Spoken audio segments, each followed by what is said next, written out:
سے حاصل کیا جانا ہے، دین کا مصدر کیا ہے، دین کا اوریجن کیا ہے، دین ہمیں کہاں سے لینا ہے، اللہ نے بتا دیا، رسول نے بتا دیا۔ دین کہاں سے لینا ہے؟ یا تو قرآن سے لینا ہے یا حدیث سے لینا ہے۔ وما آتاکم الرسول فخذوہ وما نہاکم عنہ فانتہوا، رسول اکرم تمہیں جو دے دے لے لو، تمہیں جس سے منع کر دے رک جاؤ۔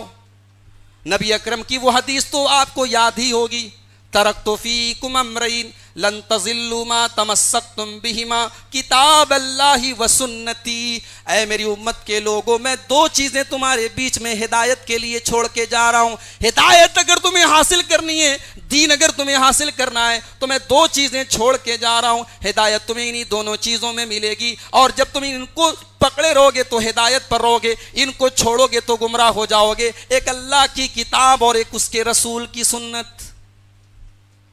ہم نے کیا کیا؟ ہم نے دین کے لیے کئی سورس بنا لیے۔ ہم نے بزرگوں کو، اماموں کو، پیروں کو، مرشدوں کو بھی دین کا مصدر بنا لیا۔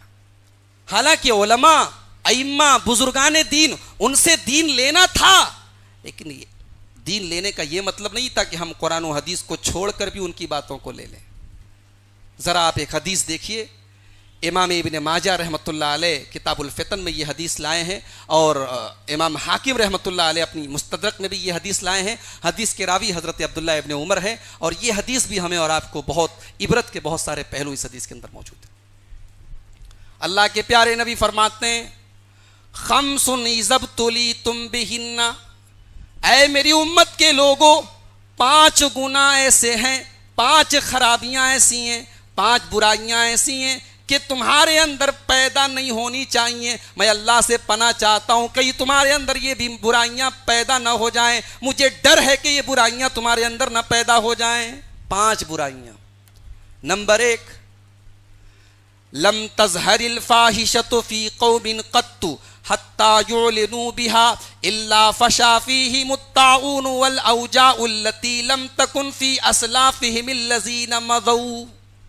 پہلی بیماری، جب کسی قوم کے اندر بے حیائی پھیل جائے، عریانیت پھیل جائے، ننگا پن پھیل جائے، بدکاریاں ہونے لگے، زناکاریاں ہونے لگے، شرم و حیا کا تصور نکل جائے، شرم و حیا کا جنازہ نکل جائے، جب کوئی قوم بے حیا بن جائے، بے غیرت بن جائے، بے شرم بن جائے، بدکار بن جائے، کھلم کھلا غلط کام کرنے لگے، اللہ کے نبی فرماتے ہیں ایسی قوم کے اوپر اللہ تبارک و تعالی ایسی ایسی بیماریاں ڈال دے گا، ایسی ایسی تکلیفیں ڈال دے گا، ایسی ایسی بیماریاں ڈال دے گا جو ان کے پہلے کے لوگوں میں نہیں پائی جاتی تھی۔ ذرا آپ سماج پر نظر اٹھا کے دیکھیے، حالات دیکھیے کیا ہے۔ وہ علاقے، مسلمانوں کی وہ بستیاں جن کے بارے میں یہ مانا جاتا تھا کہ یہ بہرحال زمانے کے اندر جو فتنے ہیں، تجدد کے نام پر، ماڈرنائزیشن کے نام پر، ایڈوانس ہونے کے نام پر، ابھی یہ علاقے ان فتنوں سے محفوظ ہیں۔ ہمارے یو پی کے اندر مئو ایک جگہ ہے، بنارس، مئو وغیرہ، یہ سب مسلمانوں کی پرانی آبادیاں ہیں۔ کہا جاتا تھا کہ مئو کے اندر آپ کسی عورت کو بے پردہ نہیں دیکھ سکتے۔ مئو وہ شہر مانا جاتا تھا کہ کہا جاتا تھا کہ مئو کے اندر آپ کو غیر مسلم عورتیں بھی بے حیائی اور بے پردگی کے ساتھ نہیں ملے گی۔ لیکن اب مئو ہو کہ بنارس ہو، مالیگاؤں ہو کہ بھیونڈی ہو، چھوٹے شہر ہوں کہ بڑے شہر ہوں، اب آج دیکھیے کہ زمانے کی ترقی کے نام پر کیا کیا ہو رہا ہے۔